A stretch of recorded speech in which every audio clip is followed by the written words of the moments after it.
रोज एक नई कहानी देखने के लिए चैनल को सब्सक्राइब करें और बेल आइकन दबाना ना भूलें।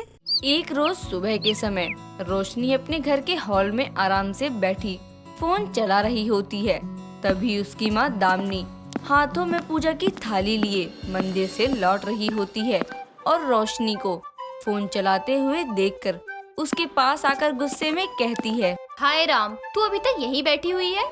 जब मैं मंदिर जा रही थी घर से तुझे बोल कर गई थी कि जब तक मैं मंदिर से लौट कर आऊँ मुझे नहाई धोई मिली हो, लेकिन तू तो वैसी के वैसी पड़ी है अभी तक। माँ अभी नहा लूंगी, कौन सा दिन निकल गया है, वैसे भी आज संडे है, आराम करने वाला दिन। ओ आराम की देवी, लगता है तुम्हारी याददाश्त कमजोर हो गई है। मैंने तुम्हें 2 दिन पहले ही बताया था कि संडे को अम्मा जी गाँव से आ रही है, पूर्वजों के लिए पूजा करवानी है, इसलिए जल्दी उठो और तैयार हो जाओ। आती ही होंगी वो, और उनसे तो मैं भी नहीं बचा पाऊंगी। क्या दादी आ रही हैं? हाँ, तो इसमें इतना हैरान होने वाली क्या बात है? उनके बेटे का घर है, जब मर्जी तब आए वो। माँ उनके आने से प्रॉब्लम नहीं है, उनकी गाँव की सोच से प्रॉब्लम है। ऐसे मत खाओ, ऐसे मत बैठो, ये मत करो, वो मत करो। हाँ तो क्या हुआ, वो हमसे बड़ी है, जो चाहे बोल सकती है। तेरा क्या मन है कि मैं उन्हें मना कर दूं आने से? दामिनी और रोशनी आपस में बातें कर रही होती है। तभी देवकी हाथों में बैग लेकर वहाँ आती है और रोशनी के सामने जोर से रखते हुए कहती है, क्या बात है बिटिया, तुम्हारी शक्ल पर 12 काहे बजे हुए हैं? अच्छा हम तो भूल ही गए थे, तुम्हें तो हमारा आना बिल्कुल पसंद नहीं है ना? जब जानती हो तो आई ही क्यों दादी, मत आती। नहीं दादी, ऐसी कोई बात नहीं है, भला मुझे आपका आना क्यों पसंद नहीं आएगा? अम्मा जी, आप इसकी बातों पर ध्यान मत दीजिए, आप चलिए आराम कर लीजिए, थोड़ा थक गई होंगी, इतनी दूर से सफर करके आई हैं। हाँ बहू, तू सही कह रही है, लेकिन कल की पूजा का सारा इंतजाम तो हो गया है ना? जी अम्मा जी, सारा इंतजाम हो गया है, आप चिंता मत करिए। दामिनी इतना कहकर अपनी सास देवकी को लेकर कमरे में चली जाती है। अगले दिन सुबह देवकी दामिनी के साथ किचन में शाही टुकड़ा बनाने की तैयारी में लगी होती है। तभी रोशनी किचन में आती है और अनेकों तरह के मेवे और ढेर सारा दूध देखकर रोशनी अपनी माँ से कहती है, माँ इतना सारा सामान क्यों रखा हुआ है यहाँ पर, जैसे मानो कुछ खास बन रहा हो। ऐसा भी क्या बन रहा है जिसमें इतना सारा सामान लगता है? ये शाही टुकड़ा बनाने की तैयारी हो रही है आज, पहली बार मैं भी देख रही हूँ, वरना हर बार तो माँ जी गाँव से ही करती थी पूजा, तो मुझे सिर्फ खाने को ही मिलता था ये शाही टुकड़ा। ये कैसी नवाबी नाम की डिश है, आज से पहले कभी मैंने इसका नाम भी नहीं सुना, खाना तो दूर की बात है। जब कभी इस पूजा में शामिल ही नहीं हुई तो तुझे कैसे खाने को मिलेगा ये शाही टुकड़ा? ये सिर्फ मैं तेरे दादाजी के जन्मदिन पर ही बनाती हूँ, उन्हें मीठा दूध दही बहुत पसंद था ना, इसलिए। रोशनी, तुम्हें पता है ये शाही टुकड़ा जितना सुनने में अच्छा लगता है ना, उससे कई ज्यादा खाने में टेस्टी होता है। अच्छा अगर ऐसी बात है तो दादी, क्या आप मुझे भी ये शाही टुकड़ा बनाना सिखाएंगी, ताकि मैं अपने ससुराल की पहली रसोई में कुछ मीठे में शाही टुकड़ा ही बनाऊंगी? अगर तू दिल से सीखना चाहती है तो मैं जरूर बताऊंगी, आखिरकार तू भी तो मेरी पोती है ना। अब मैं जैसा जैसा बोलती हूँ वैसा वैसा कर। देवकी इतना कहकर एक एक करके शाही टुकड़े बनाने का स्टेप बताना शुरू कर देती है कि कैसे पहले दूध को अच्छी तरह से उबालना, उसके गाढ़े होने पर उसमें बहुत सारे मेवे डालकर उसे अच्छे से पका लेना, उसके बाद ब्रेड के ब्राउन साइड हटाकर उसके 4 टुकड़े करके उसे देसी घी में डीप फ्राई करके निकालना है। उसके बाद चीनी की चाशनी तैयार करके ठंडा होने पर उसमें ब्रेड को डिप करके प्लेट में निकाल लो और उसमें ऊपर गाढ़े दूध की लेयर बना दो। रोशनी अपनी दादी के बताए अनुसार सभी स्टेप को ध्यान में रखकर शाही टुकड़ा बनाकर तैयार कर देती है, जिसे देखकर देवकी रोशनी से कहती है, आज पहली बार तूने अपने दादाजी के जन्मदिन पर कुछ बनाया है, अब उनकी तस्वीर के पास जाकर हाथों से भोग भी लगा दे, उसके बाद हम टेस्ट करके बताएंगे कि कैसा बना है। जी दादी अभी जाती हूँ, लेकिन प्लीज अगर अच्छा नहीं बना होगा तो इंसल्ट मत करना। ऐसा हो ही नहीं सकता है, अच्छा ना बना हो, क्योंकि शाही टुकड़े की खुशबू पूरे घर में फैली हुई है। अब जल्दी जा, हमें भी खाना है, सब्र नहीं हो रहा। देवकी के कहने पर रोशनी अपने दादाजी की तस्वीर के पास जाती है और उन्हें भोग लगाती है, जिसके बाद सभी लोग रोशनी के बनाए हुए शाही टुकड़े को बड़े ही चाव से खाते हैं और उसकी बहुत तारीफ करते हैं। साथ ही रोशनी को भी शाही टुकड़े की रेसिपी बहुत पसंद आती है, जिसके बाद वो आए दिन शाही टुकड़े की रेसिपी बनाना शुरू कर देती है। ऐसे ही समय बीतता है और समय के साथ उसकी शादी एक रवि नाम के लड़के से हो जाती है और वो शादी करके अपने ससुराल पहुंच जाती है और उसके ससुराल वाले पहली रसोई के खाने के लिए डाइनिंग टेबल पर बैठे वेट कर रहे होते हैं। तभी रोशनी सबके लिए शाही टुकड़ा बनाकर लेकर आती है, जिसको देखकर उसकी सास अर्चना कहती है, बहू ये क्या है? ये खीर तो लग ही नहीं रही है। मैंने तो तुझे मीठा बनाने को कहा था, फिर ये क्या है? तुझे पता है ना कि पहली रसोई में मीठा कितना शुभ होता है। माँ जी, ये मीठा ही है। मैंने अपनी पहली रसोई में मीठा ही बनाया है, बस खीर की जगह शाही टुकड़ा बनाया है। आप एक बार खा कर देखिए, बहुत अच्छी रेसिपी है, आपको भी बहुत पसंद आएगी। रोशनी, वैसे तुमने इसे बनाई है ना तो अच्छी ही बनी होगी, लेकिन इसका नाम सच में मैंने भी सुना है। तुम्हें इसके बारे में कैसे पता है? रवि जी, मैंने ये रेसिपी अपनी दादी जी से सीखी है। वो बहुत अच्छा शाही टुकड़ा बनाती हैं। पहली बार उन्होंने ही बनाया था और सिखाया था और खिलाया भी था। माँ, अब जब रोशनी अपने शाही टुकड़े की रेसिपी की इतनी तारीफ कर रही है तो क्यों ना एक बार हम खाकर देख ले। सही कह रहा है बेटा। वैसे भी इसने जो बनाया है वो पहली रसोई में ही बनाया है, तो खाना ही पड़ेगा। अर्चना इतना कहकर अपनी बहू की बनाई हुई शाही टुकड़े की डिश खाने के लिए तैयार हो जाती है, जिसके बाद रोशनी सबकी प्लेट में अपना बनाया हुआ शाही टुकड़ा परोस देती है, जिसे खाते ही सभी लोग रोशनी की बहुत तारीफ करते हैं और बड़े चाव से खाते हैं। अपने ससुराल वालों से इतनी तारीफ सुनकर रोशनी बहुत खुश हो जाती है। ऐसे ही समय बीतता है। तभी एक रोज अर्चना अपनी बहू रोशनी को लेकर अपनी पड़ोसन सुधा के घर जाती है और उससे कहती है, देख, आज मैं अपनी बहू को तेरे घर लाई हूँ। अब मत कहियो कि मैं अपनी बहू को छुपा कर रखती हूँ। नहीं, अब नहीं बोलूंगी। और सच में तू तो बहुत सही टाइम पर आई है अपनी बहू को लेकर। आज काजल को देखने के लिए लड़के वाले आने वाले हैं, बस आते ही होंगे। अच्छा, तभी कहूँ कि घर क्यों चमक रहा है इतना? तू बार बार दरवाजे की तरफ क्यों देख रही है? आ जाएगी, लड़के वाले कहीं और नहीं जाएंगे। मैं लड़के वालों को नहीं देख रही हूँ, बल्कि अपने बेटे राहुल का इंतजार कर रही थी। मैंने उसे मेहमानों के लिए मिठाई लाने भेजा था, अभी तक दिखाई ही नहीं दे रहा नालायक। सुधा अर्चना से बातें कर ही रही होती है कि तभी लड़के वाले वहां आ जाते हैं, जिन्हें देखकर सुधा बहुत परेशान हो जाती है और उन्हें हॉल में बैठाकर अर्चना और उसकी बहू के साथ किचन में चली जाती है और धीमी आवाज में अर्चना से कहती है, अब मैं क्या करूं? अब सादा पानी लेकर कैसे जाऊं? ये नालायक अभी तक नहीं आया। बहू, तू मेरा एक काम कर दे, मैं और तेरी सास जाकर उनसे बातचीत करते हैं। तब तक तू पानी और बिस्किट लेकर बाहर आ जाइयो, वरना वो सोचेंगे सब घर वाले कहाँ गायब हो गए। ठीक है आंटी जी।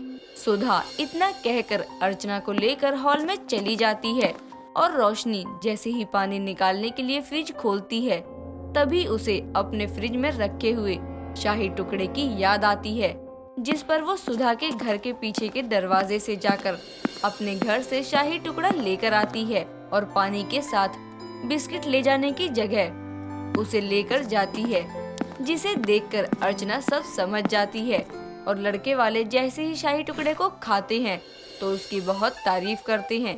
कुछ समय बाद वो लोग वहाँ से चले जाते हैं, जिसके बाद सुधा रोशनी से कहती है, बहू, ये मिठाई कौन सी थी? खाने में तो बहुत अच्छी थी, मजा आ गया। कहाँ से मंगवाई मुझे भी बता दे, मैं भी अब हर बार यही मिठाई मंगवाया करूँगी। और तूने ये सब इतना जल्दी कैसे किया? सुधा के पूछने पर रोशनी हंसते हुए उसे सारी बातें बताती है, जिसे सुनने के बाद सुधा उसकी और उसके शाही टुकड़े की बहुत तारीफ करती है और उसे बनाने की विधि भी पूछती है। इस तरह से रोशनी की शाही टुकड़े की रेसिपी उसके घर के साथ साथ पड़ोस में भी फेमस हो जाती है। मालती और संतोष दोनों बहन भाई थे, लेकिन दोनों एक दूसरे से बिल्कुल अलग थे। संतोष जो हाफ फ्राई खाए बिना नहीं रह पाता था, तो वहीं मालती अपनी डाइट और अपने आप को फिट रखती थी। मालती की भाभी तनु को भी हाफ फ्राई बहुत अच्छा लगता था।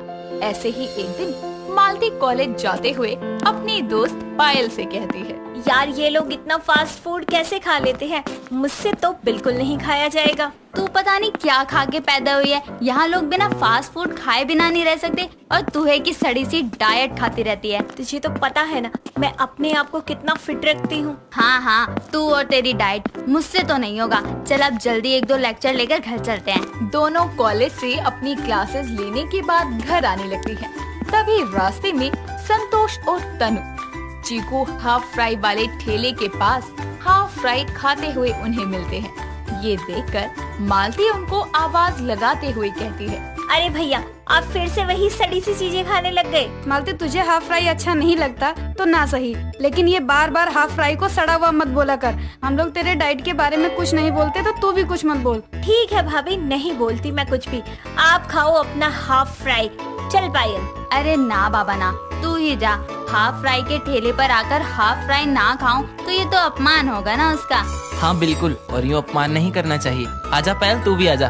ठीक है आप लोग जल्दी से खा लो, मैं यही वेट कर रही हूँ। ठीक है, माँ के लिए भी हाफ फ्राई पैक करवा लेते हैं। ठेले पर हाफ फ्राई खाने के बाद सभी लोग घर वापस आ जाते हैं, जहाँ संतोष अपनी माँ लता को आवाज लगाते हुए बोलता है, माँ कहाँ हो, जल्दी आओ, देखो आपके लिए चीकू हाफ फ्राई वाले के यहाँ से हाफ फ्राई लाए हैं। लता जल्दी से बाहर आकर कहती है, अच्छा हुआ तू ले आया, मेरा वैसे भी बहुत दिनों से मन कर रहा था हाफ फ्राई खाने का।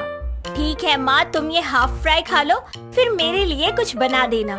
बेटा तू भी यही खा ले, क्या बनाऊं बस तेरे लिए, बाद में तेरे लिए तेरी डाइट वाला कुछ बना दूंगी। ठीक है, आप इतना कह रही है तो थोड़ा सा खा लेती हूँ। आप जिसकी इतनी तारीफ कर रहे हैं, मैं भी तो खाकर देखूं खाने लायक है भी या नहीं। मालती हाफ फ्राई खाने लगती है और खाने के बाद बोलती है, वाह भैया, ये तो सच में बड़ा स्वाद है, मुझे तो और खाने का मन कर रहा है। जाकर थोड़ा ले आओ ना मेरे लिए। क्या हुआ, पहले तो बड़ा बोल रही थी ना सड़ी सी हाफ फ्राई, अब क्यों मंगवा रही है? जा ना, खा अपनी फिट होने वाली डाइट। क्या भैया, आज ही तो बोला है आपसे और उसमें भी मुंह बना रहे हो, मैं खुद ही ले आऊंगी। अरे क्या तुम दोनों भी इतनी सी बात पे लड़ने लग गए? ले तू मेरा वाला खा ले, मेरा वैसे भी पेट भर गया है। अरे तुम तो हाफ फ्राई के आगे अपनी डाइट को ही भूल गए। भाभी आप भी शुरू हो गई भैया की तरह, अब आप चुप हो जाओ, मुझे हाफ फ्राई खाने दो। हाँ खाओ, लेकिन मुझे अब लाने के लिए मत बोल देना। ठीक है। अगले दिन मालती पायल के साथ कॉलेज के लिए घर से निकलते हुए अपनी माँ को कहती है, माँ मुझे थोड़े पैसे दो ना हाफ फ्राई खाने के लिए। ठीक है ये ले बेटा, बाकी के पैसे वापस ले आइयो। ठीक है माँ, चल पायल।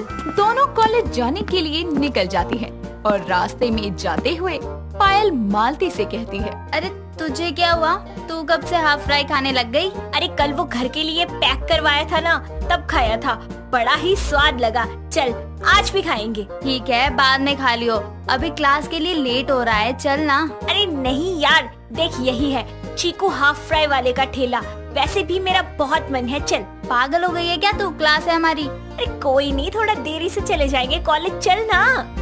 मालती हाफ फ्राई के ठेले पर जाकर ठेले वाले से बोलती है, भैया 2 प्लेट हाफ फ्राई दे दो।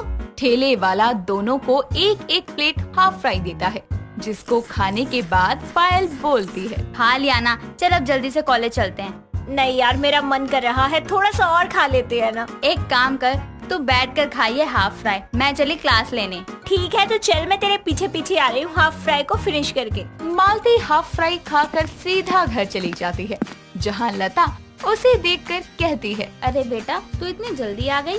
हाँ माँ, वो क्लास तो खत्म हो गई थी।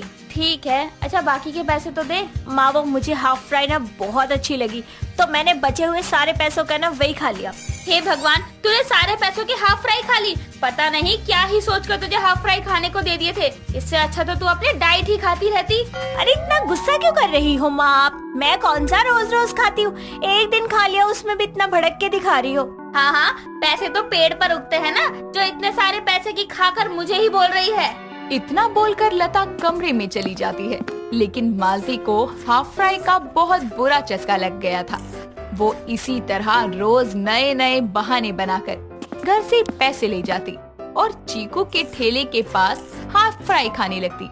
ऐसे ही एक दिन मालती कॉलेज की फीस के लिए पैसे लेकर पायल के साथ घर से कॉलेज के लिए निकलती है, जहाँ रास्ते में पायल मालती से कहती है, तूने अब तक कॉलेज की फीस नहीं दी, तुझे पता ही कहाँ होगा, इतने दिन से कॉलेज ही कहाँ आ रही है। अब जल्दी चल और फीस दे, आज आखिरी दिन है। मुझे मत बता तू, मुझे सब पता है और मैंने कॉलेज की फीस भी दे दी है, ठीक है ना। अच्छा पायल तू कॉलेज जा, मैं आती हूँ, मुझे कुछ काम है वो खत्म करके आती हूँ। ठीक है जल्दी आना, मैं कॉलेज में ही मिलूंगी। ठीक है। पायल से झूठ बोलकर मालती चीकू के ठेले के पास जाती है और हाफ फ्राई खाने लगती है। धीरे धीरे सारे पैसों की हाफ फ्राई खाने के बाद वो घर आकर लता से झूठ बोलती है कि उसने फीस दे दी है। ऐसे ही चलता रहता है और कुछ दिनों बाद पायल मालती के घर आती है और लता के सामने बोलने लगती है, अरे मालती तुझे कुछ पता भी है या नहीं? क्या हुआ बेटा? आंटी जी मालती ने कॉलेज की फीस नहीं दी, कॉलेज लिस्ट में तो मालती का नाम भी नहीं है। क्या? लेकिन मैंने तो फीस दी थी मालती, तूने भरी नहीं क्या कॉलेज में? आंटी जी फीस जमा न होने के कारण मालती अब पेपर भी नहीं दे सकती। क्यों रे, अब चुप क्यों है? बताना क्या हुआ फीस का, क्यों नहीं दी तूने? माँ मैंने कॉलेज की फीस से हाफ फ्राई खा लिया था। क्या तूने कॉलेज की फीस से हाफ फ्राई खा लिए? माँ मैं क्या करूँ, वो चीकू ठेले वाले के पास जाकर ना हाफ फ्राई खाए बिना मुझसे रहा ही नहीं जाता, मुझे माफ कर दो। अरे पागल लड़की, तुझे पता भी है तूने क्या किया है? तू पेपर नहीं दे पाएगी, फेल हो जाएगी। अरे तू ये बता, तू कॉलेज के लिए घर से निकलती थी तो जाती कहाँ थी? वो क्या है ना, मैं कॉलेज जाने के बहाने हाफ फ्राई खाने चली जाती थी। जा अब वही चली जा और हाफ फ्राई ही खा तू। मुझे माफ कर दो, अब से मैं कभी झूठ नहीं बोलूंगी। अब मैं कुछ नहीं कर सकती, तूने खुद ही अपने पैरों पर कुल्हाड़ी मारी है। नहीं माँ कुछ तो करो ना, पेपर नहीं दूंगी तो मैं फेल हो जाऊंगी। मालती तू रो मत, तू अगली बार पेपर दे दियो। क्या फायदा, मालती को तो बस हाफ फ्राई ही खाने हैं। माँ आपसे ऐसा कुछ नहीं करूंगी, मुझे समझ आ गया है ये सब चीजें कभी कभी अच्छी लगती हैं, ऐसे रोज रोज खाना और पैसों का नुकसान करना, साथ ही साथ अपनी बॉडी को भी नुकसान करना है। अब से ऐसा कुछ नहीं करूंगी, माफ कर दो। मालती को जब अपनी गलती का एहसास होता है तो वो माफी मांगने लगती है और अपनी गलती से सीख भी लेती है कि कोई भी चीज लिमिट में ही अच्छी लगती है, उससे ज्यादा नहीं। लता उसको ऐसे अपनी गलती का पछतावा करता देखकर उसे माफ कर देती है। दोस्तों अगर आपको ये कहानी पसंद आई तो इसे लाइक करें, शेयर करें और कमेंट करके बताएं कि कहानी में आपको सबसे अच्छा क्या लगा।